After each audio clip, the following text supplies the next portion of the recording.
Okay, hello everybody. Thank you. Good afternoon. Thanks everyone for coming down today for our the next in our Express Session series on parking and transportation here in our village of Sag Harbor. I'm Gavin Manu, and on behalf of the rest of our Sag Harbor Express team, Brian Boyhan, Catherine Manu, Christine Sampson, Steve Coates, and Ellen Dioguardi, we welcome you here to the American Hotel, which has graciously hosted us. I also just wanted to take a quick moment to thank our sponsors for making our sessions possible. Our presenting sponsors, GN Ferraris and the Adam Miller Group, the Sag Harbor Variety Store, Attorney John Leonard, the Sag Harbor Chamber of Commerce, BNB Bank, the Washwick Agency, Dayton Ritz and Osborne, Attorney Tiffany Scarlato, Fisher's Home Furnishings, Harbor Burke and Sullivan, attorneys at law. Thank you very much.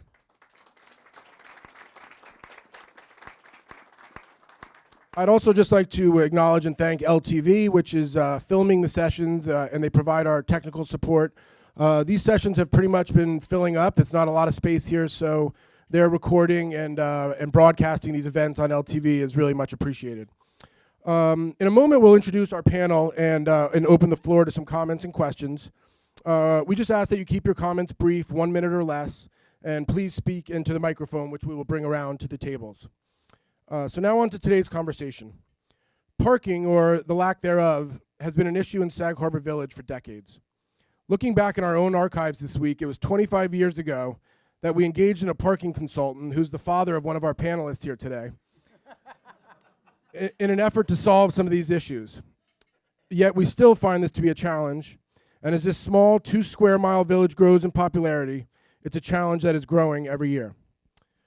I'm now going to introduce Brian Boyhan, who will speak to the panelists. Thank you all for coming. Today we've invited a panel of government officials and community and business leaders to help discuss the problems and hopefully some potential solutions for the parking issues in Sag Harbor. We have from left Sag Harbor Chamber of Commerce President Lisa Field, Sag Harbor Transportation Committee member and Managing Director of Sag Harbor Consulting, Ken Dorff, Sag Harbor Village Trustee, Jim Larocca, East Hampton Town Councilman David Lease, New York State Assemblyman Fred W. Thiele Jr., and Ethan Kent, who is Senior Vice President of Project for Public Spaces in New York City. Thank you all for coming today.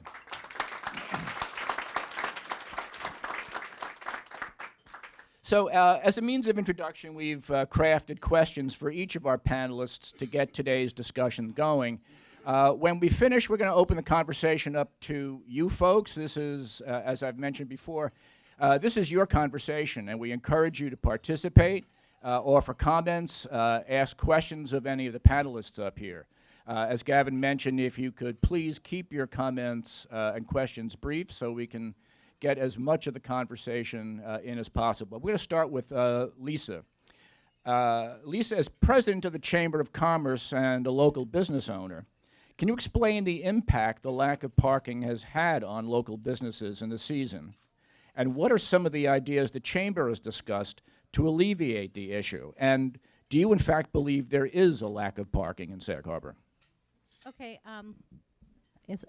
So the impact of the lack of parking, or the perceived lack of parking, obviously translates into a loss of sales for businesses, and we all feel it. There's some different thoughts on it. Some people they'll come into town, circle Main Street once or twice. If they're not familiar with the area, they may just give up and go elsewhere.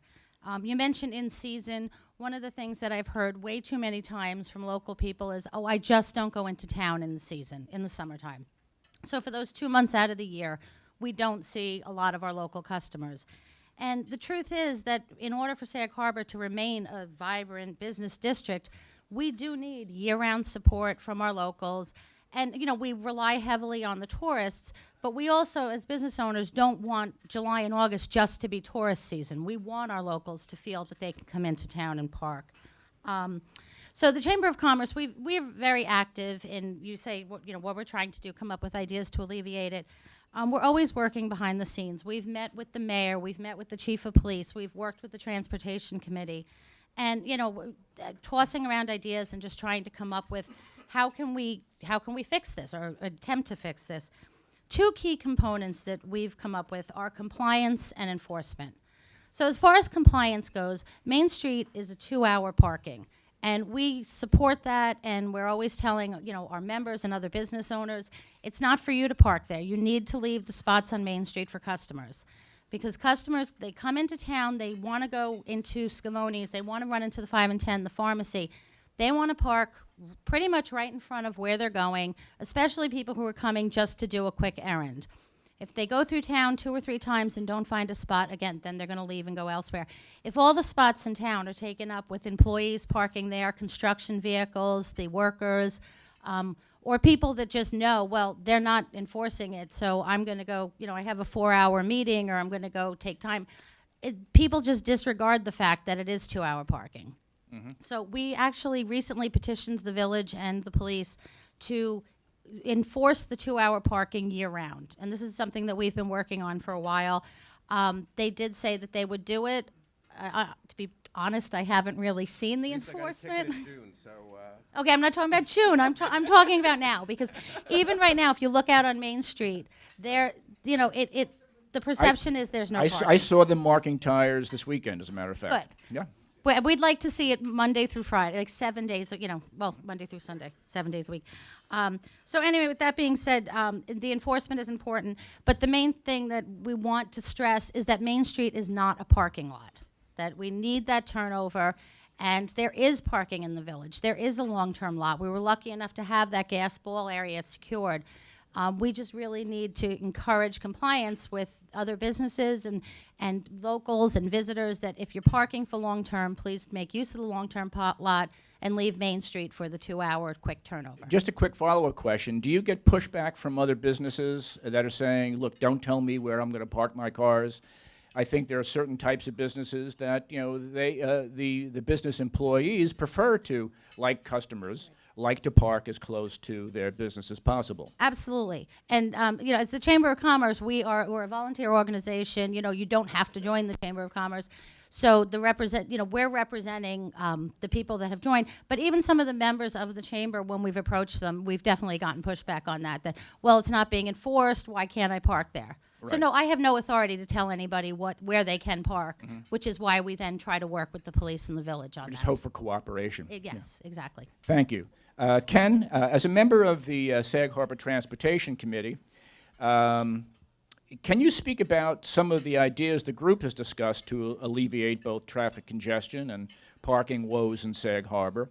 And how can your group partner with other organizations, in particular the Village of Sag Harbor, to make some of those ideas reality? What ideas are you prepared to bring to the village? Well, first of all, I want to thank the Sag Harbor Express. I mean, creating a sense of village is not just physical, it's also psychological, and you guys help to do that. So thanks for organizing that. Thank you very much. The Sag Harbor Transportation Committee, which formed about 6 years ago, they're a large and growing group of us, and we've had probably a century of experience, because we really started back during the traffic calming period. And I think that our group's main concerns are 2 things. One is that parking should never be approached piecemeal. If we only look at parking, we will only have cars. That it has to be part of larger solutions to look at the history and future of Sag Harbor, and also part of larger transportation issues. The other thing is that we believe there's lots of parking in Sag Harbor, but it's poorly utilized. And Lisa touched a bit on this. Let me just start with the second issue. If you're going to imagine like distances from Bay Street to Barron's Cove, do you know how far that is in Manhattan speak? It's like 1st Avenue to 3rd Avenue, which Manhattanites walk in without thinking from the Jitney. Or from Budabury to Mashashuet Park, that's like shorter than St. Patrick's to Central Park. Or from Dockside to Havens Beach, Grand Central to Bryant Park. So the whole village is walkable if people would just walk it. But what we have seen in the 20 years we've been here, the village has done many things against walkability. And I have a whole PowerPoint of examples that I'm not going to be negative about, but that's a fact. There's just Barron's Cove as an example. There's no sidewalk at Barron's Cove. Think about it. You want to walk to Barron's Cove, you can't walk there. There's no sidewalk there. There's sidewalk. So if you have a play at Bay Street and you want to go to Barron's Cove, you drive. Even though it's in Manhattan, it's nothing. You'd walk if there were sidewalk, a way to get there. Neither school has a sidewalk circumnavigating it. which is unbelievable that that's true. Of course, that forces parents to drive their kids right to school. And we have many, many examples, but one of the things we feel strongly is that something we've recommended for a long time is Sag Harbor should dedicate 5% of the transportation funds to walkability and bikeability, which would help alleviate the parking problem because people would walk greater distances. The other way is making parking more attractive, getting to the parking, having signage. And the most important thing, perhaps, is paid parking. Parking is an economic good. I actually remember reading a study that the parking opportunity cost in America is greater than the cost of health care. If we subsidize cars to park, they'll park everywhere. Why should a kid who's working at Budaberry park on Main Street? Main Street is, in the summer at peak times, should be charged, or there should be charged parking. What this does is it makes it rationalized, it makes higher turnover, and people also know they can go to paid parking. And now with smart apps, many municipalities of our size have smart parking apps. I can be coming from Manhattan and know that I can park over there for 4 hours and I can pay for it in advance with my credit card. There's no reason we can't do this. It would pay for itself. So if we used parking better, if we got people to know, sidewalk to Bay Street. There's so many places that are missing. We could get people to use the parking that is available better. Finally, Sag Harbor has to think about how people get here. I've been on the East End Transportation Council, on the South Hampton Bike Committee, and in the 20 years, never was there a representative from Sag Harbor Village, an elected representative. When the bridge was, that horrible bridge was put in over the railroad tracks that has no sidewalk and when there was no bike lane on Scuttle Hole, we never had representation from Sag Harbor. And this affects Sag Harbor. The train, we never had representations. Now we have a new board, so we're hoping that this will change, that Sag Harbor takes a proactive look at transportation in its broader sense. Okay. I think that's all I want to. Just one last thing I want to say is, look, we're a seaside village. We're going to be underwater in 200-300 years if we're not careful. This is a really critical issue. We're only talking about parking. Mrs. Sage left us 100 years an incredible legacy. What are our grandchildren going to say if we don't begin to think about making this more environmental friendly transportation? Let's have a parking lot for hybrid cars where they can plug in. Let's think creatively about parking, and we'll have better solutions. Thank you. Thank you, Ken. Jim, I have a mouthful of questions here for you. Let's start with, what are some of the solutions that the trustees have begun to talk about to provide some relief before the summer season begins? And one of the questions we had targeted for you had to do with what we call the Bin Laden lot because of its resemblance to Saudi parking. What the future there is. I know you had negotiated an interesting deal with concrete blocks, the Bin Laden lot, the gas ball lot. And then people are going to ask, what's the gas ball lot?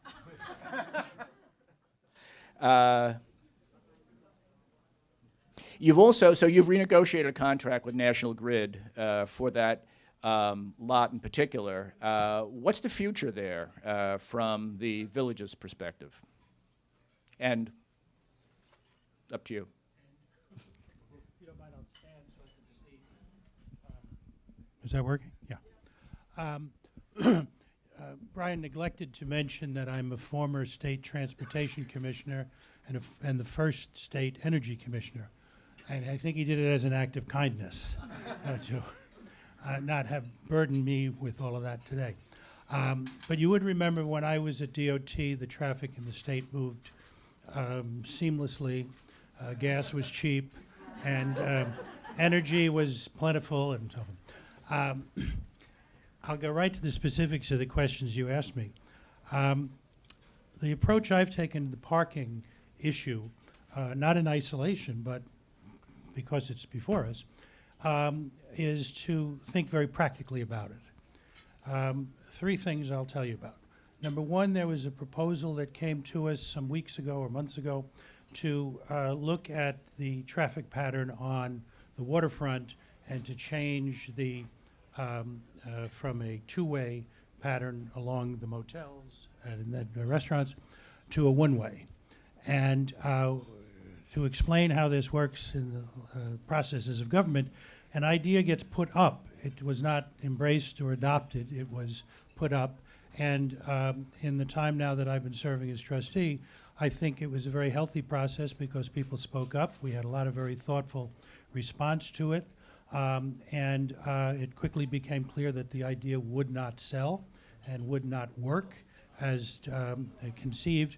But then Mother Nature pushed the question right to the edge by our third northeaster, and the flooding of that section of Glover Street took care of the question of whether we would change it. We will not.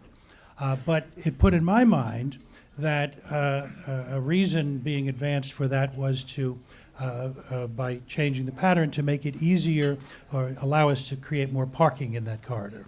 So we have a consultant now, Greenman Peterson in Babylon, long-term transportation consultants, and we have from them a plan which we adopted the other day, not formally because these things don't necessarily require formal adoption, but we're going to reconfigure the existing parking from the start at West Water Street to the west, and we'll pick up somewhere between 20 and 25 parking spaces simply with a can of paint and moving some curbs around. So we're going to get a almost free, almost seamless increase of 25 places along there, and I think that's worth mentioning. Because of that, the second practical thing that I've initiated, and we're starting that work this week, is to look at the back parking lot, not in some of the grander schemes for the moment that have been advanced, but to just look at it again in terms, as we did in this other, to maximize parking there within the existing configuration and leave the broader issues of how it fits, including the questions of drainage, which have been a big part of that discussion, to be resolved as we go. But in the meantime, can we pick up a similar number of increased spaces simply by reconfiguring what's there? And I hope to have that back in the next couple of weeks. And in both cases, we expect to implement that by the start of the season, the summer season. The first question, which is the written question, was about the gas ball lot. And what happened there is, like many communities on Long Island and throughout the state, gas, what we call natural gas or street gas, used to be manufactured from other fuels. And coal and oil was used sometimes to change into gas form. And that's what those great big balls were about, the storage for that. These were very messy sites. The site here was typical in that over the course of almost a century, an awful lot of stuff got into the ground, especially difficult in a high water table area. So it took a long time to clean up the site after that became obsolete. I have to tell you that the company, now called National Grid, which is a successor to Long Island Lighting, which was a successor to something else, was very cooperative. The state, the federal government, the town, everybody worked on it. The site is clean, but it still requires very active monitoring, and the water table is still where it was. So what to do with the site over time is still an open question. The project reached a point where it was done in terms of an immediate use, and so the village was given the chance to lease it on an annual basis for $1 a year. That was up. The Public Service Commission, which is another place where I have served, requires that utilities recover value for their ratepayers, for us, and for their shareholders. So with this property now cleaned, the utility was, under direction from the Public Service Commission, going ahead to sell it to developers. And we in Village Hall didn't like that idea. We stepped up, we approached the company. I began speaking with them in the fall, and what we've come up with is a 5-year plan, or up to a 5-year plan, where we will continue to lease it for $1 a year. The only part of that not yet completed has to do with insurance, which is still being worked out among the parties. So we will have that for all practical purposes. We expect to have that space available to us for the parking as we see it now, or at least as we see it now. And that puts in mind, what about the space between there and across the street, which was the strip of stores, which is in private ownership. There's a proposal, I think informal at this point, to build a 3-story building there. I think that will engage our attention as a village, and certainly in Village Hall, whether that's the highest and best use for that property. So in any event, with the increased parking on Westwater, the protection of the gas ball lot for the next few years at least, and a further reconfiguration of the back lot, we will have gotten some practical additions while we deal with these broader issues. Jim, just Thank you. Just 2 quick follow-up questions. What's your long-term thought after 5 years with the National Grid lot? And then the other question relates to the back parking lot. There's engineering issues there. It floods frequently. How often, and I'm not sure if you know this, how often does the flooding back there make X number of spots unusable? I don't know the answer to that. I've slogged through it myself, but I don't know how many and how often places are disabled. The long-term use of the gas ball lot is a question for the village, for all of us. And there are proposals, people have informally at least talked about building parking garages there, 1 story up. The 2 places I know that I've looked at, Annapolis, Maryland, similar to us but 10 times our size, managed to build a parking garage in the middle of the heart of their historic district, amazingly well hidden, but nevertheless in the historic district, through a financial scheme where it's paid for by what people pay. I've never been satisfied that our season is long enough to support that economically, if we wanted to do it, which is probably before we even get to how to do something like that. But that to take up that much sky plane and all the rest, I think would be something we would all want to debate. As to other uses, that's, I think, what we need to talk about. Okay, thank you. Thank you. David, East Hampton Town is currently working on several important parking projects, from beach parking expansion at Ditch Plains and Montauk to expanding the municipal parking lot in Amagansett. Can you, in a few words, explain some of these projects and, if possible, talk about how some of the potential solutions in East Hampton may be transferable to Sag Harbor? Yes, definitely, and thank you for having me. Sure. Most notably in the papers this week is we were looking at a comprehensive view for public beach parking. It came to us about Ditch Plains parking, which actually has 3 road ends down there, and there's a tremendous lack of parking for the overall use of that area. What happened down there is we had to look at the comprehensive look as far as the total town, and then the more minute look of the 3 beach parking lots in Ditch Plains. Some individuals don't always care for change. We're coming back to the drawing board and looking to try to increase as much public access to the beaches as possible. On the municipal side of it, for as large of a town that East Hampton compromises, there's actually only 3 municipal parking lots in the town of East Hampton of size as comparable to Sag Harbor.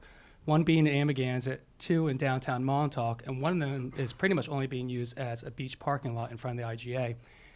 What we've done recently in Montauk right now, and in also Amagansett, which only has 155 spots in the Amagansett municipal parking lot, it was bought by referendum in 1971, is we're looking out and outreaching to purchase vacant or developed land with the intention to add more municipal parking lot. The town of East Hampton has what's called a use-based parking, where if it's a retail use, there needs to be a certain amount of, for every square feet, 1 spot for off-street parking. What happened in Montauk, we decided to add a contiguous parking lot to the already municipal parking lot. That was one thing to take off some of the burden on there. Then we had to decide on what's the timing, what's going to be the users of this. Are we looking for 30-minute parking, as what was mentioned? Are we looking for long-term parking, 2 hours, or overnight parking? I'll just stick with Montauk for a moment there, and I'll keep heading east towards Sag Harbor. In Montauk, also, what we decided to do as a pilot program, with the thanks of Mr. Thiele here, we were able to secure funds from the state to try a pilot program to increase public transportation, in which we used a busing system called the Hopper to transport people on a 30-minute loop throughout the hamlets of Montauk, which would be comprehensive of the downtown hamlet and then also of the waterfront hamlet by Gosman's. We had over 21,000 riders on that last year, and it was very successful, and we're looking to try to do it again. And I thank you for doing that, helping us with that. When we come to Amagansett right now, we bought another piece of commercial business property on the parking lot. I know this very well because I also own a piece of developed property on the parking lot in Central Business, and I used to own a business here in Sag Harbor years ago, so I know the parking issues. What happens during the redevelopment of my property, we are now looking at that use-based. Right now, the town of East Hampton is going through what's called our hamlet studies. It was based on our comprehensive plan in 2005, and we have to look at all the hamlets and how we want to look at the hamlet as far as aesthetically and also functionality for the residents of the town. 2005 to 2019, there's been a lot of changes everywhere right now. So one of the options that we're looking at is changing it from a use-based parking formulas now to shared parking formulas, where we might have more greener open space, but instead of saying that my retail use would need 20 spots, I would go to my next neighboring property and we would share parking and share maybe 20 between us because we just can't fit it. We can't expand Sag Harbor. We can't really expand Amagansett. When I start moving now to Sag Harbor right now, the one thing that necessarily hasn't been mentioned, it's about the high water table has been mentioned, but what has been mentioned is the different types of parking you can actually make, the asphalt meaning. The CPF, Community Preservation Fund, now has the Water Quality Task Force, and we now have financial conduit to help with water quality. We actually just approved to go to an RFP for parking on Bay Street here that would have permeable parking spots. So that's one way I would actually ask or have, the trustees potentially look at, if you're going to increase parking or pave over anything, look at the options for water retention, look at the options for street lighting, safety, but mostly if you have a low water table, see what the options are to actually make that water not go into long, deep catch basins or with cutter rings. See if you can actually have shower retention pools then too, or different options. Now what I personally believe that can be done is you have to include more looping mass transportation to these small hamlets right now. You have to allow potentially for an outside source to come in like we did in Montauk. It's extremely successful to loop around, to pick up people at locations that might be closer to Mashonack or on the areas, maybe Havens Beach. Bring them in there. If they want to get lunch, bring them back. So you still get all of the individuals that want to come and spend money downtown, but they park potentially at home or off-site then too. So we're looking at a lot of different things in East Hampton. And any of you want to come, we're going to be discussing this very shortly at one of our work sessions for the Hamlet Studies. We look forward to working with Sag Harbor also. So thank you. A couple of follow-up questions, actually. So the Hopper program, is there a private vendor who operates that? Is there a business model? Yes. There's two private vendors that have given us answered our RFPs this year, one last year. We've primarily focused on going from the Gurney's location, pulling in from all the motels, and that loop would go down to the village. It would also go out to the downtown waterfront area. We're now looking to potentially expand it based on based on the needs from the Chamber of Commerce in Montauk to go down East Lake, which would go down towards the Montauk Airport, the inlet, and then to the state park down there, where there's a lot of actually individuals that use that, the county park down there for camping overnight. So we would potentially pick them up. So that's another RFP that we're looking to expand also. So 21,000 sounds like a big number. Did that exceed your expectations? Did you have a target number that you wanted to hit? It all started last year prior to me being appointed to the town board, so I'm not exactly sure if there were set numbers. Me being a private resident, and my wife actually, and I also own another business in Montauk also, it exceeded my expectations. Mm-hmm. I think people let's just be honest, a lot of us are lazy. We don't like to walk. I am technically handicapped with 2 hip replacements. I don't ever use my handicap parking permit because there's always people that are worse off than me. but I'll circle around, and now my wife sort of knows I'll go for the first parking spot instead of the closest one right now, because the time that takes circling around with my 4 little kids in my car, Yeah. I'd rather just walk with them Get to them where out. I'm going. Yeah, yeah. And one other question, the shared parking was kind of interesting. In East Hampton town, within the downtown hamlets, when a business expands or a new business goes in that has a different impact, do they have a responsibility for providing parking? Years ago here in Sag Harbor, you actually paid into a kitty. You can do that in East Hampton supposedly somehow that money was used. In East Hampton town, We have a kitty too that doesn't get used like that also, or money put into also. What actually happens is you would have to go through site plan. We have issues with pre-existing non-conforming conditions, but let's say if you wanted to go from a retail use where you need for every 180 square feet, you would need one parking spot. That's what the town is. I think East Hampton Village was 200 square feet. Let's say you go from retail to an exercise studio use, you would need actually one parking spot for every 50 square feet. The reason why they do that is because exercise studios and gyms typically have a larger intensity use than a retail use. So what's happening right now, you go through full site plan. If you can't accommodate that parking, you would actually pay $15,000 into that fund, which actually I would have to find out, and I'll get back to you if anyone wants to ask me if that fund was actually tapped and used for Montauk, the expansion there, but it's not being used for Amagansett. We're doing that through municipal funding. But yes, you would have to go through new site planning, new site plan.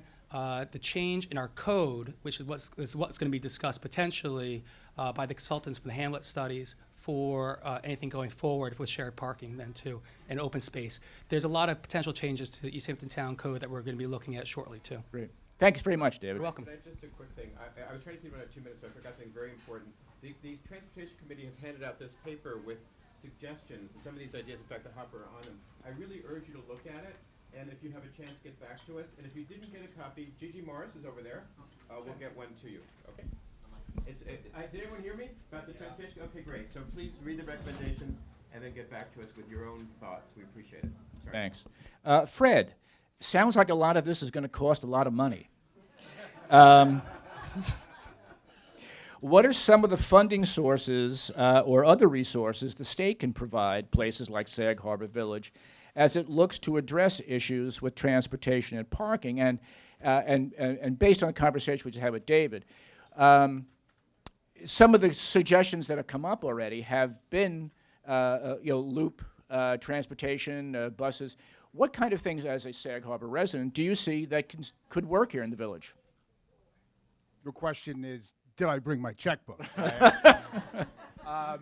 And first of all, I want to thank the Sag Harbor Express also for sponsoring these forums, affordable housing, which actually relates to what we're talking about today. Very much so, yeah. Airbnb and this, and I live here.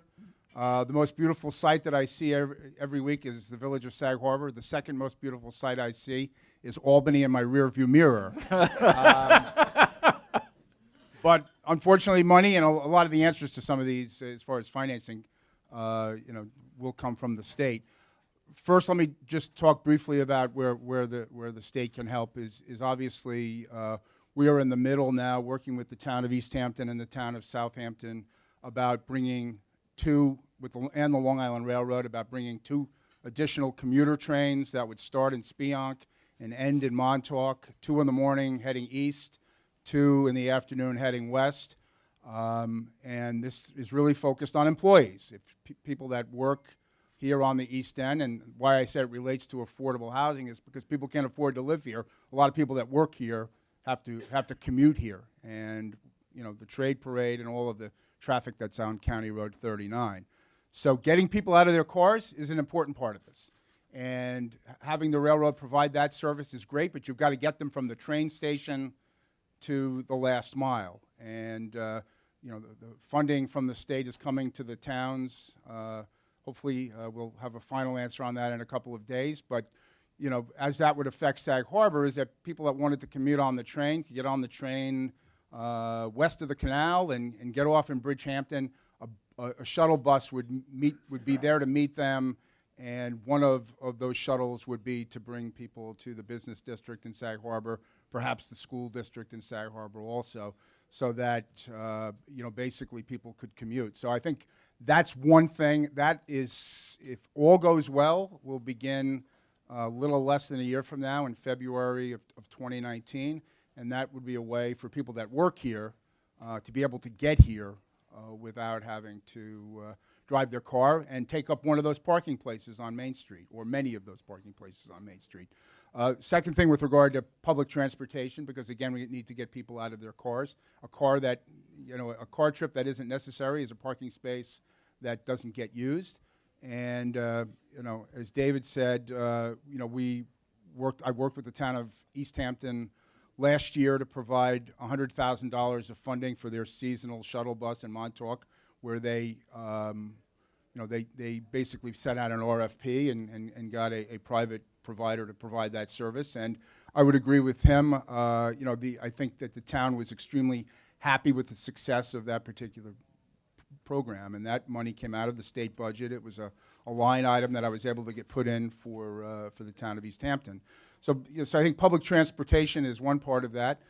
Secondly, I think the village needs a plan. Needs a plan to how to deal with parking issues, and related to parking is also traffic congestion. It is the end of March, and I only had to circle twice to find a place to park so I could come here today from Bridgehampton. You need a plan to deal with that, and it certainly sounds like the village is also working on that. But one of the funding sources certainly that is available on the state level is you all read about the regional economic development councils that the Governor Cuomo has set up, and Long Island is one of those. And Sag Harbor has done very well with those funds because the governor is focused on economic development, but also downtowns, downtown revitalization. And the movie theater, Sag Harbor Partnership, $1.4 million towards that, and money for the village towards renovating the Long Wharf. I would think that the economic development councils would be interested also in a plan for a downtown like Sag Harbor, where you identify what the capital needs are in implementing that kind of plan. And then finally, David also mentioned some of the parking projects that were in Amagansett and in Montauk, and those, in addition, were also funded in part by the state of New York. And Senator LaValle and I, together, we do get a certain amount of allotment of capital funds for local community projects. And that project in Amagansett and the project in Montauk were two where we focus funding. So, there, in spite of the fact that every budget cycle is different and this one is difficult, there is a priority for downtown areas and for economic development, and to be able to do that, sometimes it's about, well, what can we do to bring jobs to an area and to bring activity to an area? That's not our problem. Our problem is that we're in danger of being too successful, and unless we come up with solutions that deal with providing public transit for people to get here or to get around here, and to provide for some creative solutions with parking, that will be the difficulty here. So, my recommendation, or my what I would say to community leaders and to the village government is, just as we have done with other projects, identify what your priorities are, and we'll work hard on the state level to try to, one way or another, through one aspect of what I mentioned or another, to try to provide the resources that are necessary to implement that.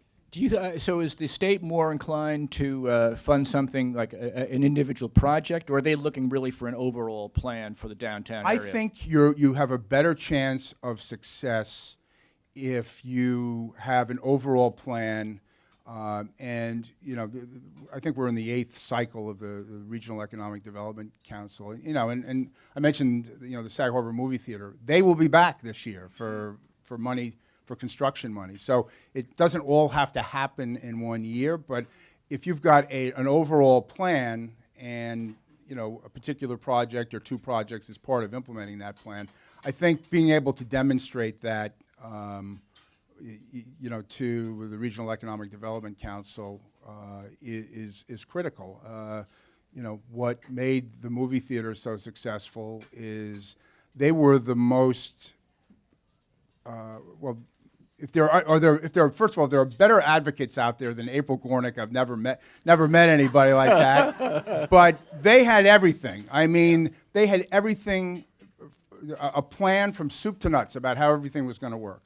And similarly with the town of East Hampton, with their seasonal bus proposal, I mean, it was well planned out. It was well thought out. That all helps in getting success, because I don't want to make this sound like, I mentioned the projects we've had success with. I don't mean to make it sound like it's too easy, because it's not. I mean, a lot of these programs are competitive, and we've just done extremely well with them. Thank you, Fred. Ethan, as Gavin mentioned earlier, 25 years ago I met your father, and at a similar conversation, and so the more things change, the more they stay the same. Based on your experience with the Project for Public Spaces and the Citizens Institute for Rural Design, what are some of the creative ways communities looking to maintain historic character have addressed traffic congestion on small streets and parking limitations around a downtown area? Are there communities similar to Sag Harbor that you've worked with that have found similar solutions? Thank you so much. And it is a treat to get to be out here, and I did hear about that 25 years ago, and I've always held in my imagination, the great conversations that have happened out here. But I've also found that the limiting factors in all of our projects all over the country are often the community capacity, and you clearly do not lack that. So it's the process of holding this conversation, of letting different perspectives into the room, and learning from each other, but then moving this to action. So we find that the challenge is are we asking the right questions? And parking is always one of the biggest concerns in every community, whether it's really easy to park there or it's really difficult to park there. In fact, in the places that people most love in the world have the biggest parking problems, they're the most difficult places to park. That's actually where parking becomes a little less of an issue in some cases. And it's because place becomes more of an issue, because the reasons people love it, the reasons people go there to park to begin with, are coming forward. And so we think when parking is an issue, and it always is, so you're not wrong for talking about this, it can be an indicator that a community doesn't have a broader vision for itself, or it's not focusing on necessarily the right things. So we see, at the same token, when you focus on place, we found that you can actually create a more efficient parking system. You can address these things in some subtle ways. A lot of the ideas that we've heard, it's not that you don't need parking, but you need to lead with making sure you're preserving, drawing out the elements of the community that make you want to live here, that make people want to come here, and also make people want to come here on your terms. So how are you drawing out, right now you come here, this is one of the most beautiful villages anywhere. You've done a great job of preserving the buildings, and clearly people love it here. There's a lot of love here, but it's still defined, to me, I first see parking on the main street, on the waterfront, in the areas around it, and you don't even though, as people have pointed out, it's very, there's a lot of proximate potential destinations, it doesn't feel walkable. So in some of the communities we've worked with, a little town called Littleton, New Hampshire, northern New Hampshire, it's a town of 6,000 people. They realized that 100 years ago, it was a lot more walkable. And there weren't more people living in it. There weren't, but it was because they had slowly degraded the walkable feeling of the downtown by making it more friendly to parking, more curb cuts, slightly suburbanizing different land uses, but basically trying to compete with the strip development that you're never going to compete with. You're never going to compete with place in strip development that has plentiful parking.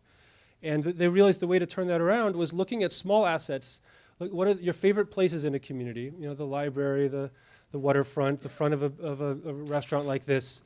How do you enhance them a little bit? How do you allow them to have more of a presence, give them more purpose? And then realize that those destinations you actually don't mind walking around from them to them, and you don't mind parking a few blocks out, because you actually want to have the whole experience. You want to come here for a few hours.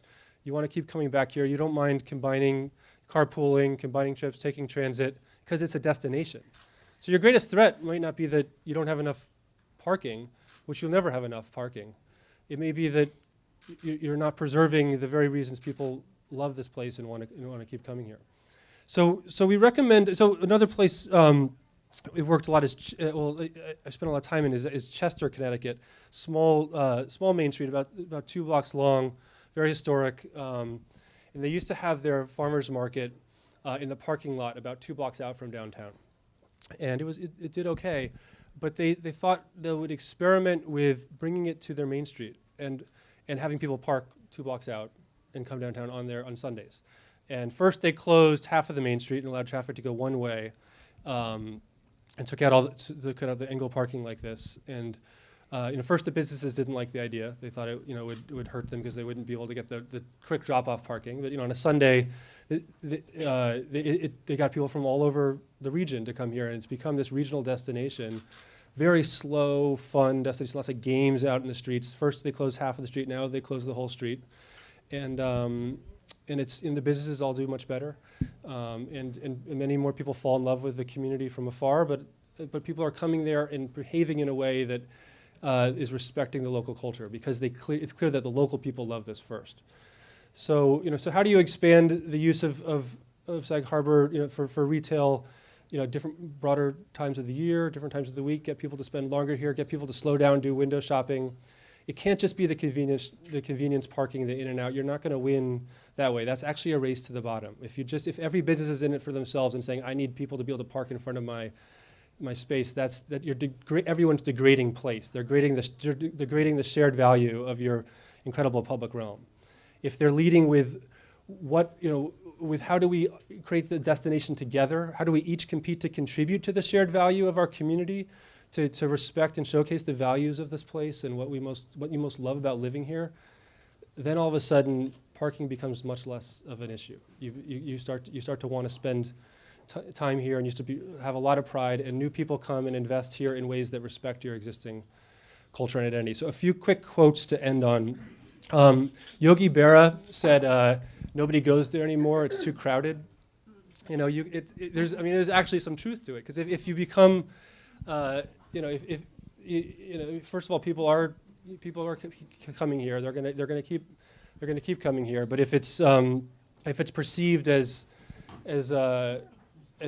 nobody goes in there anymore, it's too crowded, you are going to start to lose that. You are going to start to say, oh, I went there once, it was pretty, I don't need to come back.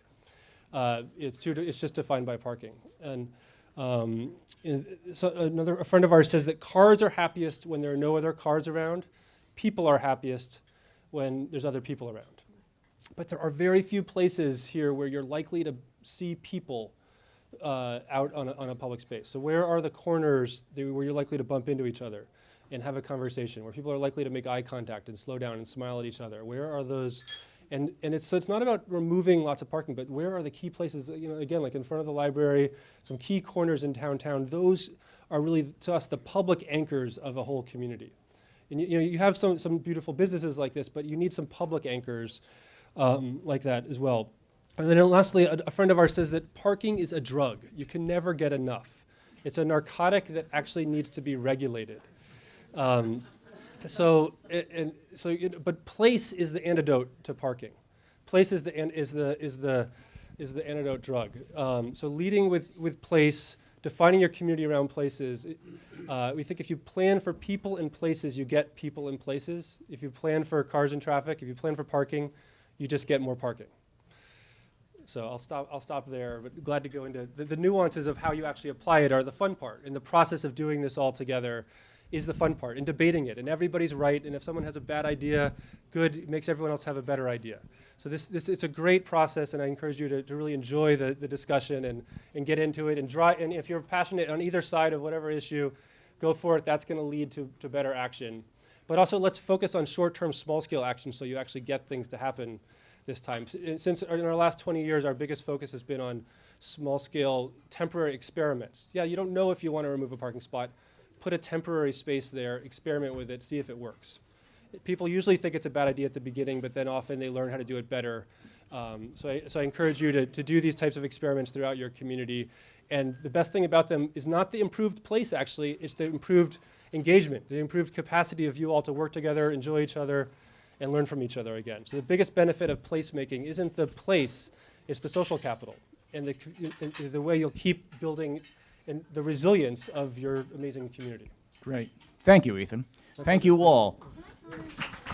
Yeah, absolutely. Lisa, we're going to, and then as soon as Lisa asks her question, we're going to follow up with some questions from the audience. So get your questions ready. Lisa? Okay, I'm gonna be brief. I want to comment on how you said the businesses are in it for themselves.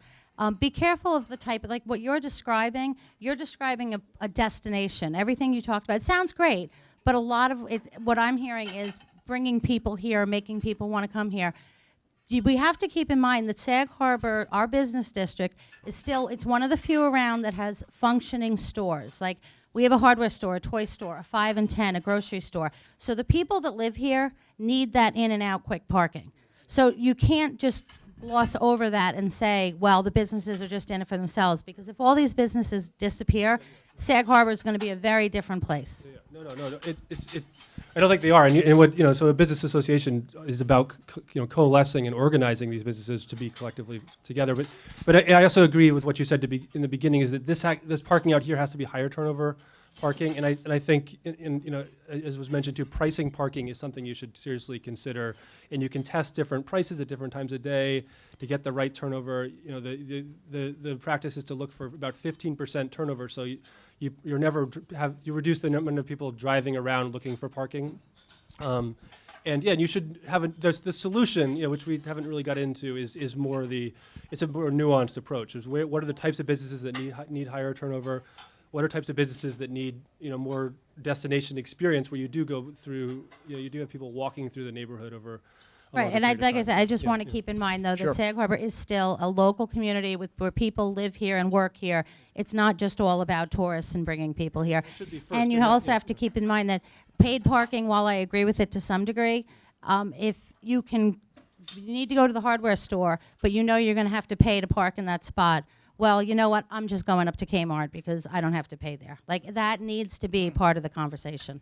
I'm just Ken? going to answer that to Lisa. Paid parking, those of us who support paid parking, it shouldn't be all parking should be paid. I mean, if you look at the Kmart parking lot in the distance from it, and I want you to think about that. We went through this at the library, remember? It's about 2 blocks. So anything a block or 2 away should be free. But things that are right there, it's ridiculous that they're free. So I agree with you, but we have to really think about how to rationalize it. Okay. Ken? Jim would like to follow up. I guarantee there'll be an opportunity for questions. Here, this one works. Give me a green one. I just want to make 2 quick comments. Number one, I want to second Lisa's observations. I think they're right on point. Number 2, I speak only for myself on this subject in Village Hall as a trustee. I am against any form of paid parking in downtown Sag Harbor. Okay. Can I get questions? Oh, all right. Let's start with Chris Tice. I saw her hand up first. First of all, I want to thank all of the panelists. It's never an easy feat to be up there and not know what's coming at you. So thank you, and you were all very articulate. This is for Jim, and thank you for serving on the trustee. I know public office can be painful sometimes. I'm just wondering if the village has any plans to improve existing sidewalks, because we have many blocks where the existing sidewalks are treacherous.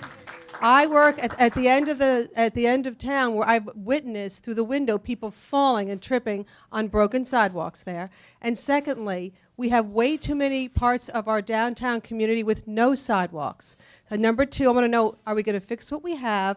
Are we going to add sidewalks? And then my third question is, when are we going to enforce or pay to have sidewalks cleared during the multiple snowstorms we have?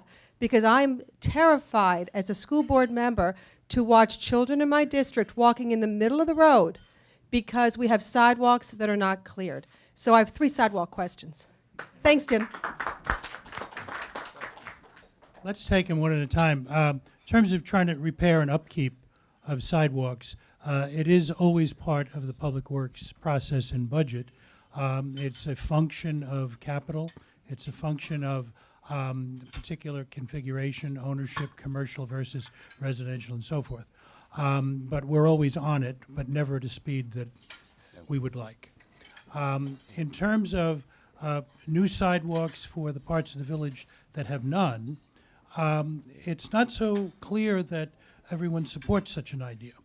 Many of the places, parts of the village without sidewalks, many residents like it just the way it is. So it's not just one size fits all, but we hear those concerns. Third, in terms of the snow removal, this is, I think, for me, this is my third cycle. This is the first time I've sort of focused on it. And we clearly have an enforcement problem. And with a increasing number of people who live, who own residential properties or even commercial properties in the village who don't live here and who are not here, we serve them, we cite them, we fine them, but we clearly have a gap between the enforcement mechanisms we have and how to make it meaningful for people who only live here in the good weather months. So it's a fair description of the problem. We don't have a fully effective answer to that yet because the regulatory scheme, the enforcement scheme, has not been enough so far to provoke these part-time owners, full-time owners but part-time residents, in meeting their legal and civic obligation to take care of the space in front of their places. Thanks, Jim. Another question? Yes, sir. Just identify yourself. Mitchell Brownstein and a local resident. So two things. One is a comment what Lisa brought up. In our family as a local resident, we come in 12 months out of the year. But 2 months out of the year, we know we have to get into the village before 11 a.m. in order to run into Scavoni's, to run into your store. So I know you're going to work on it, but there has to be a way that all local residents can be coming in at all times, even 2 o'clock in the afternoon. But my real question is, are you also thinking about flexibility in the various plans? And I'll just give you 2 examples. During Harbor Frost, people were circling. So it would have been great if there was just a flexible plan that when you have an event like Harbor Frost, that you can provide the alternative transportation or the parking at the middle school, high school, elementary school, and having buses come in just for that one event. The other thing is in flexibility. 2 years ago, we were having a family event at one of the restaurants on a Saturday in March, and we were just concerned about our guests being here for 4 hours and the tires getting marked. And the location that we were using tried to get approval for 3 spots on a Saturday afternoon in March to facilitate valet parking, the valet's drivers, or a bus, and we were turned down. So you just have to really have more flexibility in alternatives for people and offerings. Thank you. So is that a question for Jim? Jim, want to respond to that? Oh, I was just hearing it as a comment. Well, the question was, can you work flexibility into any future planning for parking? Well, the answer is yes, that would certainly be the aspiration. I just want to caution that all of the ideas that involve a regulatory scheme come with an expense. We've had proposals now for resident stickers. Without getting to the merits of that, and a lot of communities do that, including very urban neighborhoods in Washington, D.C., for example. But with that, there's like any other permit issuing enterprise, you have to have a certain amount of bureaucracy and process and enforcement and all of that. So those kind of schemes, as we talk about them, just recognize that there are no freebies. Anything you do to regulate it, enforcing the 2-hour or the 3-hour, anything we do in the village, there's a fleet of kids, as you know, our white-shirted traffic officers. So that's a caution. I think any ultimate solution will probably include elements of almost everything that's been talked about so far today. So yes, indeed, there has to be flexibility and there has to be a combination of measures that will work. Okay, thanks, Jim. Ken? Yeah, I just want to, I've noticed your point, and I think it's very important. First of all, one of the things we feel very strongly in the committee is that we need more than a parking plan. This has to be something much larger, a plan of how people get around, looking at patterns, looking at why people come here. And one of the recommendations we had was exactly that. You know, in the summer, the schools in Stella Maris have empty parking lots. So why are we not using them? I mean, that should be discussed as part of this pattern, and it would be one of the solutions that we recommend, with buses, valet parking, whatever. So we think the village needs to do this sort of thing, but not looking at this street or that street. It's a much bigger issue. We have to look at the entire village and how people get here and make a plan based on that. Okay, Ken? Luke? Thank you. Luke Babcock, village resident and business owner. I had a comment and a question about a specific period that seems to be one of the busiest, if not the busiest, period for parking, and that's peak summer and weekend evenings.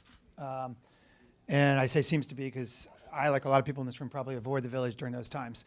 So I don't really know how busy they are, but I know it's one of the busiest times. First is a comment in that talking to people in the younger generation, millennials and even younger than that, Uber and Lyft have become a big part of particularly evening transport. And I've heard anecdotally other areas, stadiums, entertainment areas, airports have seen huge drop-offs in their parking due to shared transportation. I just encourage people as they look forward to look to the future rather than the current or the past situation, because as those people grow older and become the predominant customers in restaurants and so forth, and during these periods when all the restaurants are at full capacity, we have not one but two theaters, and then people are coming in, eating ice cream, window shopping. That's when this town seems to be at full capacity, and the more of those people that don't bring cars, it might begin to alleviate the situation alone. So that's more of a comment than a question. The second question is, if you look at the periphery of the business district around Main Street, there's a lot of freestanding businesses that have their own parking lots, 5, 6, 7 spots, something like that. You look at other resort towns, Newport comes to mind, where they have paid private parking at these places. I don't know what the laws are here, but it seems to me there's some short-term solutions by freeing up some of those spots in the evenings for valets or for people to individually charge for their parking. I know when I get to my office on Monday mornings in the summer, I sometimes see a beer bottle or something there. Someone's probably parked there over the course of the weekend, and it'd be great to monetize that, and especially if you could help alleviate some of the situation. So I don't know legally if that's even permitted or if there's something that could help free those spots up. Thank you. Yeah, sure. And actually, I was going to ask you about this. There's a couple of things that he mentioned that I wanted to in particular ask you about. One is Uber and Lyft, because I know that East Hampton Town has wrestled with them, good or bad. And I also wonder if the village here has a policy, or if even are you at the regulatory level where you could either embrace or fight? The answer is no. I could talk to that first. Okay, and then but I want to hear more. from David also about his experience. Yeah, I'll just give the overview, and that is, about a year ago, transportation network companies, basically their operations were made legal in the state of New York. And the thing that was the major impediment was that at the time there wasn't an insurance product that fit their business model that they could buy in New York. So insurance was a big issue. But in the context of that, basically, transportation network companies are legal in the state of New York. All local authority, with a couple of limited exceptions, the authority of villages, towns, counties to regulate them is preempted by the state of New York. They are regulated by the Department of Motor Vehicles. The exceptions to that are, one, certainly the towns and villages still maintain the ability to regulate them with regard to local their local vehicle and traffic laws, which each town has. And the second thing is that on a county level, and Legislator Fleming has actually had legislation in this regard, is that the counties can decide one question, and that is they can basically outlaw ride sharing in the county And if they do that, that's fine. And, Bridget has a bill, I think, that in the context of trying to get more money for bus transportation, that would do that. But the answer to your question with regard to ride sharing, number one, is that towns and villages basically don't have the same authority they do over taxis, limousines, et cetera. So just so I'm clear, ride sharing is legal. And the towns and the villages do not have the right to regulate them. that is correct. Okay. David? Sure. Thank you. So what happened, it might have been 4 years back, Supervisor Cantwell at the time decided that taxi law legislation needed to happen in the town of East Hampton. And part of that legislation was that all taxis needed to have a physical office in the town of East Hampton. What ended up happening, Uber's business model does not have office space or does not have a dedicated office and wouldn't be in the town of East Hampton. That legislation sort of came before Uber really took off. A lot of people thought it was in response to Uber, but it wasn't. It was in response to more gypsy cabs, cabbies that would be coming out. I don't know if anyone's ever been outside the Talk House in Montauk after 9 o'clock at night. It's nutty. It's dangerous, actually, is what it is. So the legislation came in that they wanted to make sure that there were standards put in as far as I'm not exactly sure fingerprinting's there, but they would want to know who the taxis were and make sure they had a home base in the town of East Hampton. Uber came in. Everyone thought it was about Uber. It was not. It was just to try to make sure there was safety and flow on the streets of East Hampton. When the gentleman, Mr. Babcock? Sorry. Yeah, about the peripheral parking lots. I own a piece of property on the peripheral parking lot. I was on the zoning board for 5 years, and I fully watched the planning boards a lot. The back parking lot of Amagansett, not as much Montauk. It's going to be a lot like the Rudishan parking lot of the village of East Hampton, and a little bit of your municipal parking lot here also. What we've decided to do, or what we've seen happening recently through the planning board phases, is when there's a redevelopment of a property, we're allowing for those parking spaces. We're allowing for variances for the set use, decreasing the amount of parking spots needed, but then have a back out onto the municipal parking lot, and that then parking sign that would be on private property would be being used for the general public. So that's a policy that's going into place. It's not a codified issue, but it's been a policy that's starting to look at as we redevelop some of the peripheral parking spots in the town of East Hampton. As far as when we come back to the Hamlet studies and more recently about safety concerns brought up by the Chamber of Commerce and also by our safety departments, potentially, the police department, Chief Sarlo, we're not allowing taxis to queue up anywhere they want. We're having specific areas, particularly in the Montauk train station, downtown Montauk, Amagansett a little bit better, to where taxis can actually queue to look for rides, so they're not just going up and down the street, impeding parking flow, ends up being a safety hazard, particularly after a couple of people have a couple drinks here and there then too. There's too much speed from taxis, but there's also a little issue with people having drinks, so that's a dangerous mix. So we're making sure we try to formulate that with design in specific locations. I hope that helps. Thank you. Just to quickly take your temperature, ride sharing, good or bad? Good? Ride sharing, bad? Ride sharing, non-committal? Ride sharing, good, but the regulatory structure for ride sharing and for local taxi businesses should be a little bit more of an even playing field. For example, under the statute passed by the legislature, they pay each Uber ride has a 4% tax that goes to the state of New York, whereas if you take a local taxi, you have to pay the full sales tax, including the local sales tax, which is, as you know, over 8%. So good, but we should be more mindful of a more level playing field as far as the competition. Jim, you had a comment?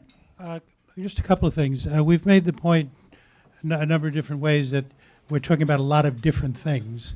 I want to look at it for a moment in political terms. We're talking about a lot of different constituencies. I don't see a lot of working families, local families in Sag Harbor who live up on the hill or out on the edge taking an Uber car on a Saturday morning to go to the hardware store. I think those services and that level of use is mostly among a more affluent population, tourist population, younger weekend. I've seen it the Talk House. And so I'm not sure those services are going to mean an awful lot to us on a wholesale enough basis to have a big effect, and I think will mean almost nothing to local families. Number two, East Hampton has a wonderful lot with a very aggressive enforcement process of 2 hours right across from a movie theater that generally you can't get in and out of in a 2-hour frame. So it's a very important revenue source to the village of East Hampton. And I sort of admire and I'm appalled by it at the same time. But East Hampton also has a very substantial lot that's a bit of a walk through that 2-hour lot, rather nice walk through the park, and it goes to capacity very often during the film festival. So some of the assets and the practices that one would have to be looked at in terms of what population uses them and for what purpose. And something like the use of that parking during a film festival for whoever that constituency is that comes to the film festival is done rather cheerfully. That they can get parking without the 2-hour ticket. But to see only one solution will not work. And to understand each solution has to be examined in terms of who it will benefit and how. And my big question about these paid services, including the size of the taxi fleet and all of that, is that I think in practice it is not used very much by local working families, from what I can see. What I would say, so just one thing about that, I mean, certainly not mom and dad, but mom and dad's kids who are home from college. I got to tell you, there are more families that I know who are encouraging their kids at night, especially coming summer vacation, to take an Uber into, to go to Barron's Cove or whatever, rather than driving their own car into town. And the other thing I want to mention, which you were talking about sharing parking spaces. The hotel here has a relationship, as Mr. Corley could attest, with the bank at the corner. And when the bank is closed, the American Hotel has valet or a concierge who takes care of the parking, which I think probably alleviates a lot of some parking issues on Main Street. Fred, you have a point? Just one thing on Uber and rideshare. Uber has become like the word like Xerox. We mean a copying machine, you say Xerox, and now Uber is kind of for ride sharing, but I really am referring to all of them. And I generally agree with Jim, but in looking at the issue of that we are with the commuter trains and how to get people the last mile from the train stations that I referenced to before, one of the things that we did come across now with the ride sharing companies, for example, there are communities out there, maybe they're a commuting community where they have a train station and they have a parking problem, where the local government has basically entered into an agreement with Uber or Lyft for their residents to subsidize an Uber ride. So with the apps and everything, you can basically say, if you're coming from this location and you're going to the train station and you're going at this point in time between 7 in the morning and 10 a.m., they can work it so that basically you can subsidize that ride. The idea is that they don't have enough parking spaces at the train station, so we'll subsidize an Uber ride if you'll take the if you'll take the ride share. I mean, that may be something to look at, like if you lived within the Sag Harbor School District and certain times of the day, and you're coming from a certain location, you're coming downtown. Now, if you're going grocery shopping, you're not taking an Uber. But if you're coming down to get an ice cream cone at Budaberry, or you just want to walk Main Street, I mean, it's at least something that I'm not sure that it's an answer, but it's something that at least people should be thinking about with the kind of new technologies that are out there that maybe we can adapt to some of the issues we have. Let's move on. Take a question over here, Gigi. So if I'm hearing this right, there's a couple things going on here, and it seems like there's a lot of suggestions that are way beyond just a can of paint and more spaces. So we had, enforcing and walkability and paid parking and the hopper, and I know free ride also operates in the similar way, right? And maybe most radical of all, let's plan our village for the people who live here. And as if I got it right, if you plan areas where people want to be, they will park further out, and you actually expand your parking by. So I guess my question is to poor Jim, who's kind of the target here.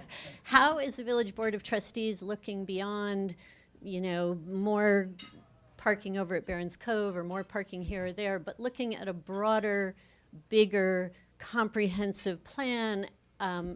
And you said you're against paid parking, but is the board actually open to looking at all of these ideas and sort of creating a whole plan for the village rather than a little more paint here and a little more paint there? I could simply say yes. There have been a lot of processes and committees, and Ken and I have talked these things through a number of times, and all of that is on the table. There's a disinclination to embrace anything that has a big tax impact, frankly, where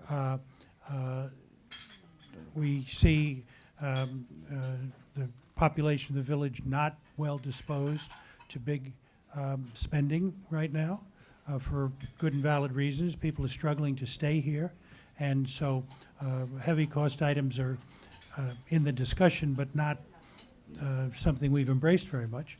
I don't sense any of these were big cost items.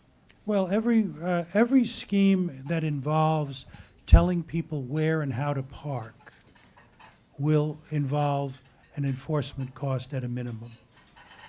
And without even getting to the specific choices. But that's not how each of those issues is disposed of. But I'm just cautioning you that expense is a question. My approach has been to look at practical near-term solutions while we have these broader discussions. I think that what I've seen in the last couple of years is, particularly with the group and meetings that go on, the conversations, the mayor and so forth, some of that is very potentially near-term and practical. Some of it is much longer term and perhaps involves an expense. So in the meantime, my focus just lately has been, where can we pick up parking places? And I think that's a valuable contribution. 25 here, 30 there, while we're trying to come up with a master scheme. I agree, and Ken knows this, that this is not in isolation of all other transportation issues. Everything has to fit together. I would also say none of this is in isolation with from discussion of behavior and people's expectations. We get no complaints in Village Hall about the 4th of July. It is impossible to drive into the village and park. And people do it cheerfully, and they bring their families, and they have a blanket at Marine Park, and they stay late and everything else. So what's happening there? The behavior is, let's go to the fireworks. What's the expectation? It's going to be a nightmare. But they do it, right? Far. And they'll park far, and they'll walk. I live well out Madison Street, and by 6 o'clock on 4th of July, with the fireworks starting at 9, and people are already parked out to the village line. They're not complaining. And nobody's complaining about it. So everything we have to do, we should do, is recognize what people expect and then how they likely behave. Why do people always want to park in front of the door? We're Americans. That's the way we... No, I don't know a European who expects to park in front of any door. But we have where people would look at, gee, a railroad that gets me within a mile of where I'm going is terrific. Someone from Manhattan doesn't see that as terrific at all. They expect to be able to step off the train onto something that will speed them to another location. So those expectations have to be factored in, whether you're talking about ride sharing or any of these other schemes, that we have to mate solutions we think we're picking to how people will actually respond. That's to say that behavioral psychology is part of transportation is something I learned a long time ago. It is. Mm-hmm. Can I just respond to Jen really quick? Yeah, sure. Ethan said something very important. They have to come here on our terms. So we really need to manage expectations. I'm going to give you 2 examples that have always driven me crazy. The middle school parking lot. Does anyone know the middle school parking lot? And you know the police parking lot? Both of them were done by suburban, not village planners. Neither has a sidewalk walking in. You look at that middle school parking lot, you say, oh, I'm supposed to drive here. So this is a mentality that we have created. So we have to set the expectation, say, no, this is a walking village, and here's how it's going to become a walking village. And that's a plan. And I'm glad we're going to be working together on this. Thank you. Jane. There's one street in this village which you can solve the problem of it very easily. When the watch factory was being worked on, Sage Street was made one way from Madison to Division. So you put parking there, and it's parking up the whole street on the south side. I'm sorry, which street? Sage Street. And now you've opened it up to go 2 ways. So people are parked on the south side, and if you're coming from Madison to Division, you have to drive on the wrong side of the street and pray that nobody's making a turn from Division Street. The way the parking's set up and everything, it makes perfect sense to put it back to one way from Madison to Division again, because one of these days, I know I've almost been clipped by a truck that's ready to make a turn coming up Sage Street. And the other thing I'd like to comment on is people who are taking the jitney who come and park their cars in the Long Island Avenue, Bridge Street parking lot, and they leave them there all week. The Hopper, my great-nephews went to the beach from Sag Harbor Main Street to that. They loved it. Why can't that be set up where it would go and people could make a phone call and say, I need a ride to the jitney? If we could encourage people to leave their cars at home. They're going to be in New York all week. Don't park it on Bridge Street so it stays there for a week or 2 weeks. Leave it at home and get some other transportation to the jitney. And another thing you said, sir, it is not the Stella Maris parking lot. It is St. Andrew's parking lot. And the reason they put the gates up, and I hate the gates, is because of a liability. And people we don't know parking there and going to New York for the week. They work with Bay Street when Bay Street has the gala so that the parking can be there. We're happy to work with people. But it's a terrible liability, and that's why there's gates there now. And that's something you have to think about when you're coming up with what places could people park in. Thank you. Can I just say something to that? Sorry. Hey, Tony. Jane. I was just saying Tony behind you. If I went to school. Hi, Jane. So one thing that's nice about the Hopper right now, we know about, is that the Hopper has an app also. So we are so connected to these things called cell phones. It's crazy right now. So if there's an app on there that can tell you, I need to catch a bus at 11 o'clock, and the Hopper is coming by at 10:30, it's going to get me there on time, I might put the connection together. I'm going to leave my car at home, hop on the Hopper, then go to the bus. And that's how a comprehensive plan is formed.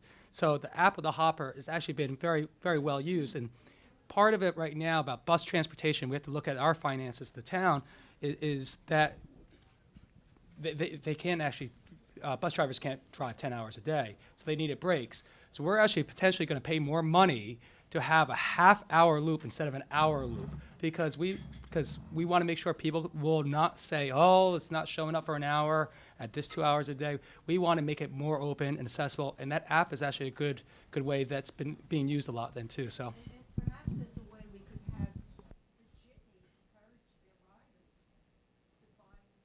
other transportation to the bus. Or I'll brainstorm with you on this one. Potentially, we can have the Hopper sort of put their schedule to potentially what the jitney schedule is too. Absolutely. So that's one way we can potentially look at it also.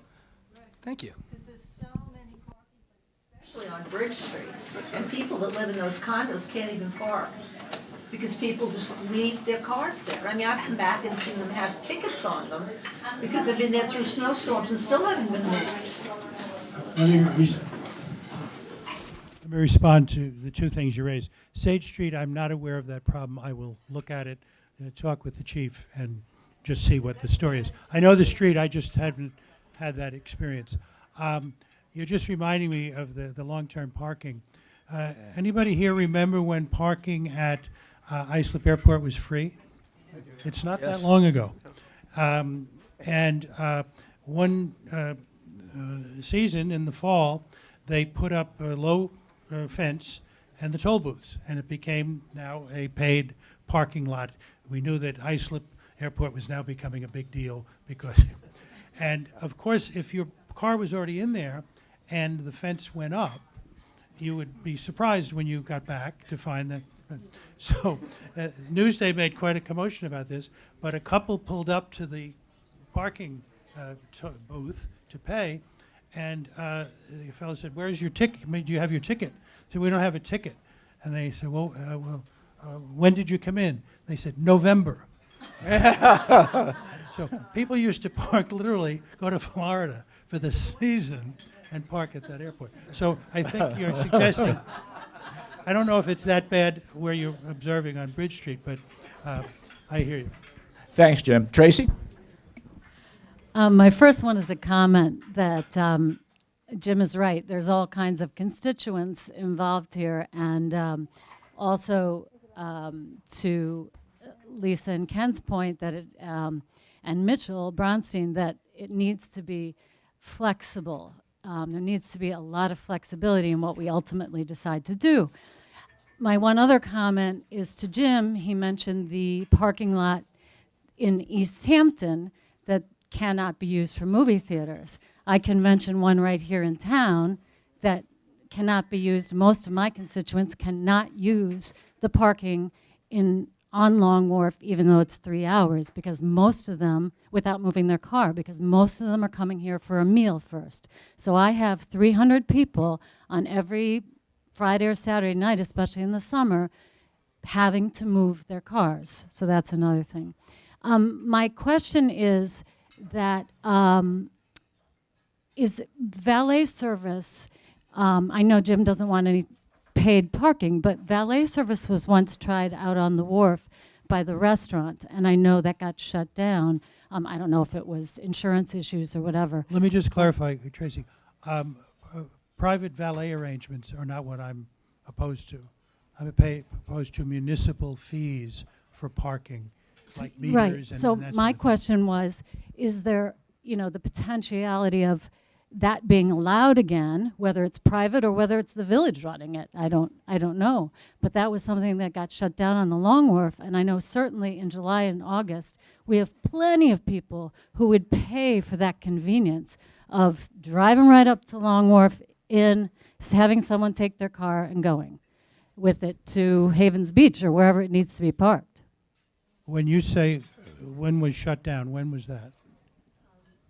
I believe it was a year ago or 2 years ago. I believe it was with the when the new restaurant opened at the end. The problem there, frankly, was that the new restaurant did not consult with the village, did not arrange with the village. We have no, and when I say I'm opposed to paid parking, I don't want to see meters on Main Street and that kind of thing.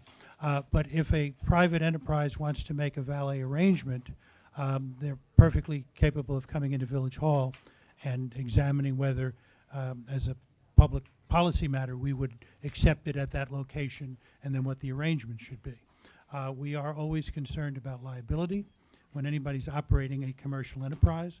So if a valet service is hired by an enterprise, we have an obligation to look at their bona fides, if you will, including insurance and liability. But no, we have no blanket objection for private activity. In fact, there have been party events where people have come to the village. We consult with the police chief always because of the location.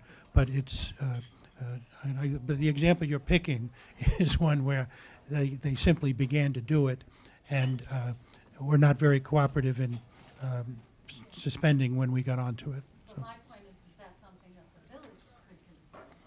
Well, there again, if every time you talk about the village providing a service, you're talking about an expense to go with it. So, no, it's paid, but nevertheless, we need an employee. We need. I'm sorry. You charge high enough. Well, Cover it. if it were that, Honestly, Ken, if it were that easy, that we'd be in all kinds of businesses as a village government. It's not that easy. And you're talking about seasonal, episodic businesses. If there's private enterprise that wants to approach the village about them, we're receptive to talking about them. But the solution to every problem is not the village takes on a new, costly activity without thinking it through and understanding the impact on budgets and all of the practical things that we have to deal with on a daily basis. Thanks, Jim. We have a question back over here. I'm Helen Atkinson Barnes, and I live in the Sag Harbor community. And while certainly the American Hotel is the epicenter here of Sag Harbor, I think, as many of our panelists have said, we really need to think about our community more broadly, embracing everywhere from Havens Beach to the high school, the elementary school, the library, the waterfront, Redwood, et cetera. So thinking of it not just as a specific parking spaces, but including all of those places. And I love all of the things I've heard about, ride sharing and hopper and sidewalks. I think sidewalks are a crucial piece of this puzzle, so we can feel safe walking from Barron's Cove into town, down to the market, the farmer's market down in the summer, which I think is actually a great location, but it's just not so safe along the streets by the marinas always to get there. I think, speaking of marinas, our waterfront is a huge treasure. And if we could, as you're talking about reconfiguring parking spaces down by Barron's Cove, as part of that project, if we could include a safe walking strip back down into Main Street, that would be huge. And keeping trees, keeping lighting. I parked a couple of weeks ago in the Blue Ball parking lot, taking the jitney over the weekend, came back, it was dark, it was icy, I slipped, didn't hurt myself, thank goodness, but it was pitch black, and I would love to be able to, I felt safe, except that it was, I didn't expect somebody to attack me in the middle, but it was dark and it was not safe to walk on. So if we can really work on connecting the places. And also one other thing to think about, I know a lot of people talk about ride sharing, and I know we're not there yet, but driverless cars may be in our future. So, I would really caution against building a parking structure of some sort, which I think would be a real barrier to our beautiful vistas and walkability. So, thinking ahead is important. Thank you, Helen. You talk about driverless cars. I think my colleague Ken Dorff is proposing carless drivers, which that's a solution. That corridor you describe, I agree that we need to complete walkway, and there was a very nice plan dated back now in terms of actually seeing the walkway along there as a promenade that serves that whole stretch. And I think that makes sense. And I think the case for lighting is made as well. So we're certainly, at least speaking for myself, I agree on both counts. Can I just one quick audience question, just to take your temperature? How many people think that we actually have a lack of parking spaces? A lack of spaces? Not many. No, it's not, because so much of what we've been talking about today is actually connecting the spaces that we have. I think Helen's comment about, wanting to park back in that lot, as unattractive as it is, it would be more attractive to somebody if it was perhaps better lit, better maintained. And the same thing could be said about the parking lot, which I may note is Pierce Hans was the last person in office who actually spent parking fund money for creating parking. The lot back, which is across from the dockside by the yacht club, also is probably underutilized except for the middle of the day because maybe it's not well lit or there's not a sense of connection. But I want to go to Howard, and then I got a question over here. Howard? Thank you. I have a few comments. Number one, I appreciate Ken's thought about walking. Oh, I appreciate Ken's thought about walking.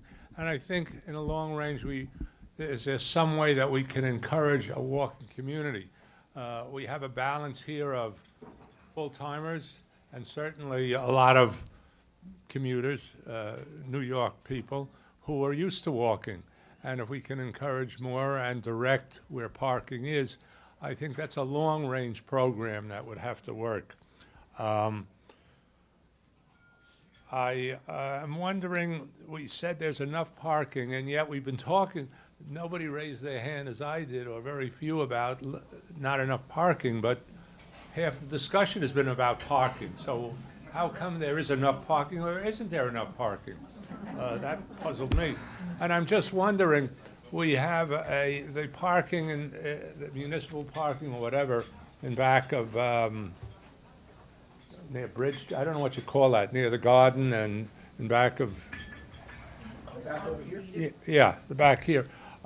Is it possible, if we have this issue, thank you, if we have this issue, could that in the long range have multiple height if we need? Because that's an ugly spot to begin with, that parking, and maybe, and it's not as visible from Main Street, and certainly we have two-tier buildings in the area. So that, my thought is maybe long range, certainly a small parking lot like the gas parking lot, to get a ramp up and down would limit the amount of spaces on a second level. But the big lot seems to have, I don't know what the capacity there of the cars. So that was my thought. Finally, we have a combination here of a full-time community, and it seems to me as a full-time, now that I live here full-time, there are more and more homes, second home owners. And this has to be, I think we're aware, but we have to realize what are the conditions of a resort community. I'm just raising that, and I think that's a combination. I agree with Lisa. I come into town, and in the summer I'll either bike or don't want to come into town. So yes, we have a problem. No, we don't have a problem, but I think we do. Okay. Thank you, Howard. Actually, Jim, you he raised a question about the garage on that gas ball parking lot, which is a possibility. I wanted to ask Ethan, actually, because part of the perception is you put one of these multi-level tiers up. How successful have you seen them in some of the projects that you've worked on, or are they unsuccessful? So, I mean, we're seeing more and more research that's showing that investments in parking are costing cities a lot. And they're not getting the tax base from them. Use the other microphone. Yeah, thanks. I was wondering in particular about multi-level garages. Yeah. So I mean, I don't know what the cost estimates are for something here, but they're usually $16,000, $20,000 per parking spot, and they're not necessarily. I mean, there are some examples where they're integrated well into a downtown, and they're allowing for development to occur that can help the tax base and add to the street life and that kind of thing. If it's part of a holistic plan for creating place, I think. But if it's just about creating more parking, it's still that unending demand that you're never going to really accomplish. But I do think you need. There are places here where there shouldn't be parking spots, and there are some areas that are really good for parking, and you want to encourage some parking further out to get more walking, to get people to think of this whole area as a destination, to get some of the store owners to park in some other places. You want to be more nuanced about this, and sure. And so you can have, whether it's somewhat small regulations where it's just educating people about this. It's a combination of these things. Pricing parking is never a popular idea when it's brought up. The way it's amazing how well it's been embraced. But you have to look at some of the case studies. It's often embraced by businesses when they see that the revenues from it go directly into improvements that are very close to their businesses. So they're often, paying for the maintenance upkeep, creating these small public spaces right on main streets, improving them.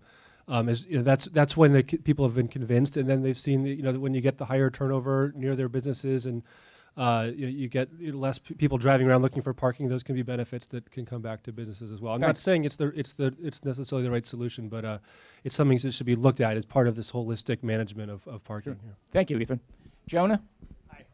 Hello, everybody. Thanks to the Express and thanks to our panelists. I'm Jonas Hagen from Sag Harbor, and we've been hearing from a few speakers that it would be great if we could get people to park a little further outside the village and then maybe walk. We heard from Howard here, who rides his bicycle. Very brave gentleman. Maybe some people prefer not to walk because it doesn't feel safe to walk. And this is a walking village where we were created before the automobile. That's why people like to come here, right? So this is one of our strengths. Now, if any of you had a magic wand and could make it safer to walk in this village, what would you do? And I'll just leave this an open question. We heard sidewalks, and then we heard some people don't like sidewalks, which I completely agree with. So how would you make it safer to walk in Sag Harbor, or possibly ride a bike if that were your persuasion? Fred was involved in an initiative that brought speed limits down on Main Street and Germain to 20 miles an hour. That might be a step in the right direction, but what would you do to make it safer to walk or bike in Sag Harbor? I go with this because I'm not the resident of Sag Harbor. I'll go my magic wand. I would look at it as sight lines. There's a historical character to Sag Harbor which makes it very special. I think we all love that. Landscaping, street lighting, which we actually have a shared policy with the town of East Hampton. Landscaping is coming to a point where that street lighting is now blocking a lot of light that might be coming down to protect flush over the sidewalks and too. So I think you have to make sure you keep the proper setbacks for any potential new development. Don't put the development towards the street, okay? So you don't put shadows over the sidewalks. I think try to pull it back a little bit more, but potentially also make sure that any of the municipal green trees, and also if there's any way you want to look at it, what can potentially be planted on fronting sidewalks from residents would not actually potentially harm safety concerns. And I live in East Hampton. Ken? Yeah, I agree with that. I do actually think sidewalks are important, but also maintaining them. One of the things I've noticed in the last 20 years is a tendency for a lot of new homeowners especially to go across the walking path with bushes and whatever, or have their car parked there. There's been a loss of sidewalk space in Sag Harbor since I have lived here. The other thing is that the idea of friction, remember from that concept? When you have things going on, like lamps and cars parked, it actually slows people down. I know as a biker, until my hip problem, I was biking all the time with my kids to school. And in places where there's lots of stuff going on, it's actually safer.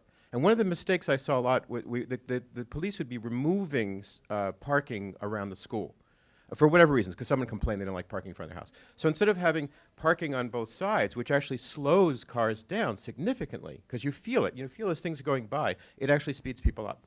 There's also the thing of two-way streets. Two-way streets are actually much safer. If you have a one-way street, people tend to go faster. So there are many things that can be done. It has to be thought of from, and then as Gigi knows, as you said, taking care of all those bushes. I can't tell you how many places bushes have overgrown. And the village does have code enforcement, but it's really hard to get this done. So there's many, many things that has to be, and I have a PowerPoint presentation if anyone's interested, of about 40 slides of showing things that have happened, and I'll show the village that have made it harder to walk and bike in Sag Harbor. Thank you. We'll take one more question. Yeah. Hi, all. I want to thank the Sag Harbor Express for this wonderful program. My name is John Leonard. I'm a village resident. I'm a local attorney. And, we've heard many interesting ideas here today, and they're wonderful to talk about, but they're meaningless unless we act. So my question for the panel is, well, specifically for Mr. Larocca, what initiatives are currently before the Sag Harbor Village Board which address any of these issues that we've been discussing, and when will those be on the agenda? And how can local residents become more engaged in the process so that we could possibly see any of these things come to fruition? Jim? And in some respects, John, many of these matters are before us in an ongoing way, whether it's in terms of a specific application in the planning board or in the ARB with so much building going on. And I think those boards lately have become better attuned to looking outside the fence a little bit. We are interested in sidewalk effects, landscape effects, and all of that. So see that as somewhat ongoing. A broad point being made here, which I absolutely agree with, is we need a grand scheme, and a sense that we don't have one. My understanding of the history of the place, I've only lived here for 20 years, which I understand doesn't even make me a recent arrival yet. So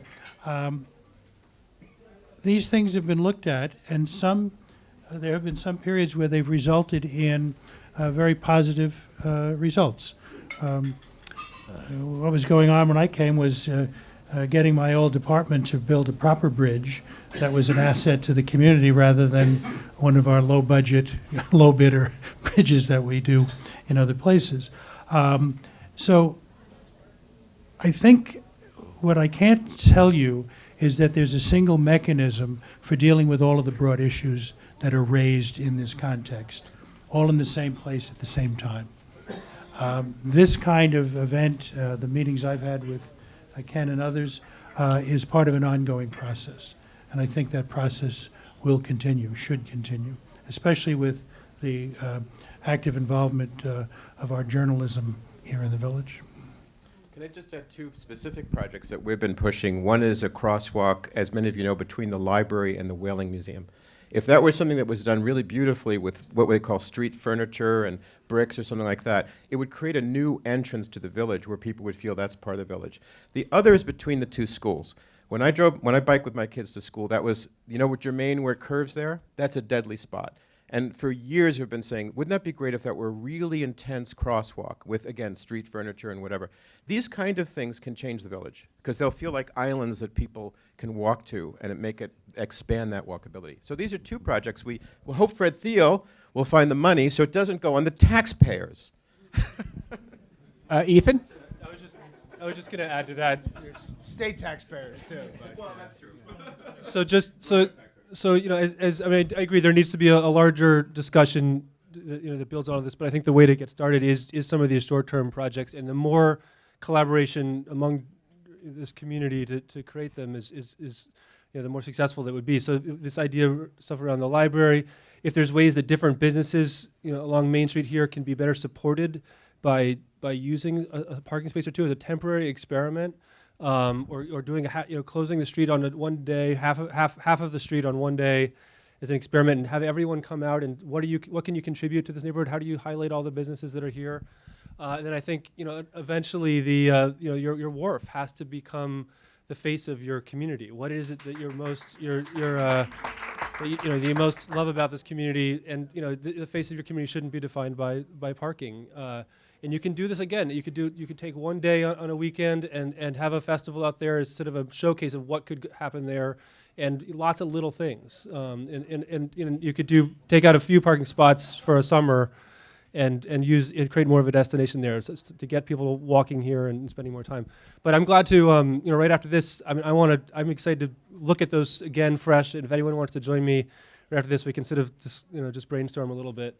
But getting that momentum and then building that capacity to take on bigger issues, it's that working together to create the great places that's gonna be the fun part about living here for all of you, and gonna allow you to address these in the nuanced ways that you're showing such prowess in. So I feel blessed to get to be part of this this event and learn about this community, and I think you're going to create some models that are going to inspire many other places as well. So I look forward to following as well. Thank you.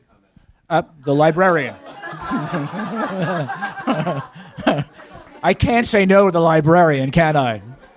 Kathy? There is, in fact, a specific plan for the crosswalk between the library and the Whaling Museum that was submitted in 2016, not funded in any way by the library. However, my Board of Trustees, for the first time in their 107 years of service to the community, took the unusual move of sanctioning that plan.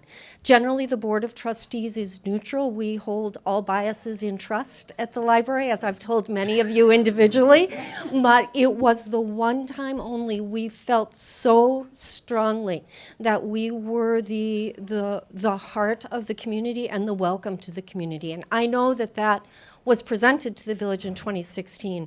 I don't know what has happened to it since then, except that we lost 3 handicap parking places and have the traffic going by there even at a higher speed than it was 2 years ago. Thank you, Kathy. We're going to wrap up now. Thank you very much to all of our panelists. We cover a lot of territory. We're going to block the doors now so that in case you want to speak to those of you who had questions they never got out, I want to acknowledge, do I have my closing statement here?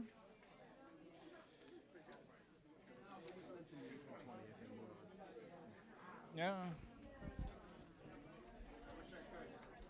If I could remind you that the next Express sessions, April 20th, we'll be talking about renewable energy. I hope you'll join us.